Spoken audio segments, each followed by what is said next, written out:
Hi, HBC. This is Michael from BetterTOEFLScores.com, and hope you're having a great day. So let's take a look at the email you sent me.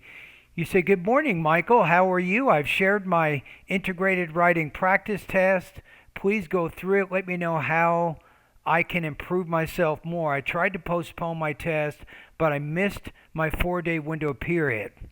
I have to take the test this upcoming Sunday." I would use a cause effect word here, something like maybe hence. Previously, my highest score is 21 in writing and 24 in speaking. I need 24 in writing and 26 in speaking. So please share any last minute tips for me to be successful. Okay, well, for both speaking and writing, you want to make sure that you address the requirements of the speaking and writing prompts. That's tip number one. So whatever the question is asking you to do that. Tip number two is for both speaking and writing, make sure you're using a combination of both basic and advanced vocabulary as you complete your speaking and writing responses. Tip three, be as organized as possible. Even in speaking, make sure you have some kind of a topic statement in the beginning, and then the body of the response refers back to those points. You have relevant supporting examples, right? And for integrated speaking and writing, make sure your response is complete. You don't leave out any important information. And with your speaking, again, try to have good delivery. Start confidently. That means start speaking quickly. Speaking loudly, make sure you're varying your tone. You're not making too many pauses or hesitations. In other words, speak as clearly as you can. All right? So let's take a look at your writing. I think the integrated writing here,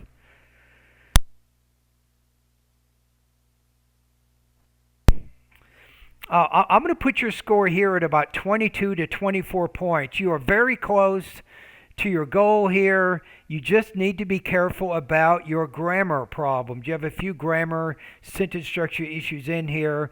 That's what you want to be careful about. So if you look at the rubrics for integrated, I'm looking in the three area. You have the four, you have more frequent noticeable minor language errors, as long as such usage and grammar do not result in anything more than the occasional lapse of clarity or in the connection of ideas. Right? That's for three. Errors of usage or grammar may be more frequent and may result in noticeably vague expressions or obscure meanings in conveying ideas and connections. I feel sometimes that's what happens with your word choice and your grammar. You would call vague expressions obscure meanings sometimes. So be careful about that. Okay, let's take a look at what you wrote. So first of all, if we do a review, okay, you have a few grammar errors. I'm not going to worry about this. I just want to get a brief check on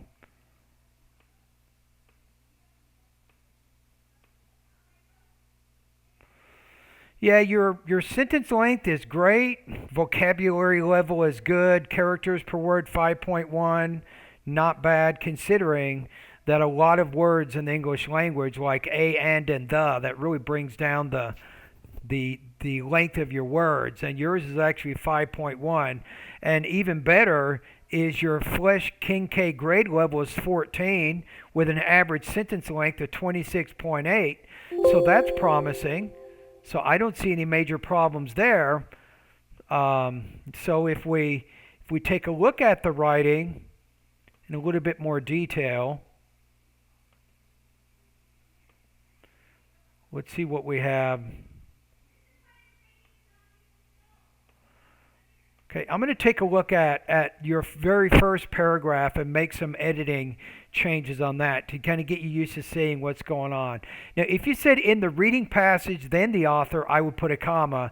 If you put this in the beginning of the sentence, why?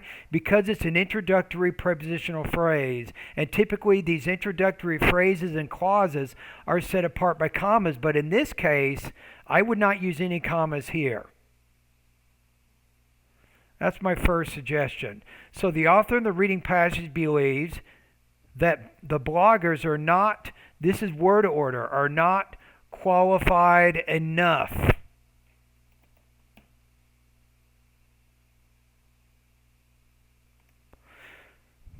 Usually when we put enough, we'll have enough plus noun, or you have, in this case, a verb plus enough. We're using it more as an adverb. So adjectives, if enough is an adjective, it precedes the noun. If enough is an adverb, it will come after the word. So they are not qualified enough to write any published articles, newspapers, you may put, or books to be considered, to not write any published articles, newspapers, or books to be considered authentic.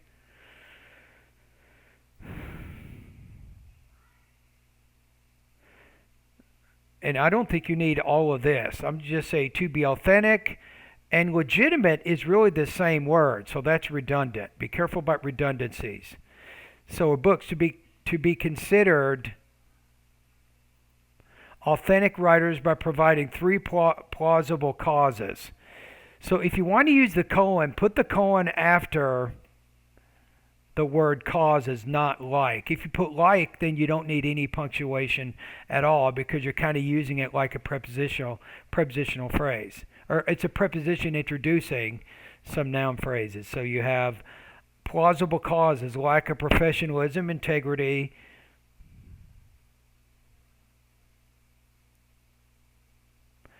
How about if you put lack of, right, and you want to use it to refer to all three, I would do it like this.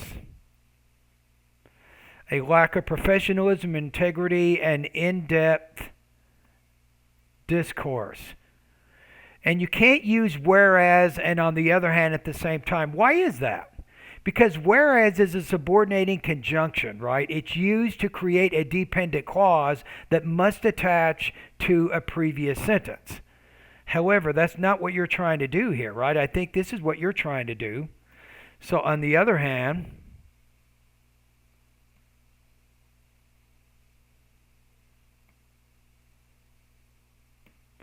the speaker from the listening passage counters the author's argument. You want to put apostrophe S. He counters the professor's argument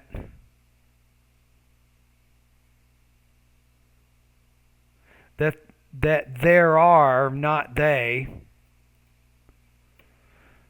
that there are different levels for legitimate or how about different levels for authentic writing? So then we don't use legitimate and authentic this time. Different levels for authentic writing by providing his point of view on those three main ideas.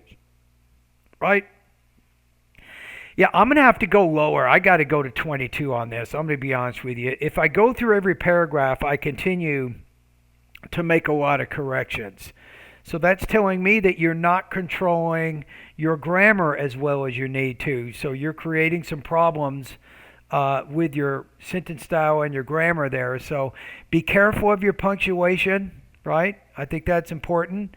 Be careful about the types of words you're using, like whereas means contrast. On the other hand, means in contrast.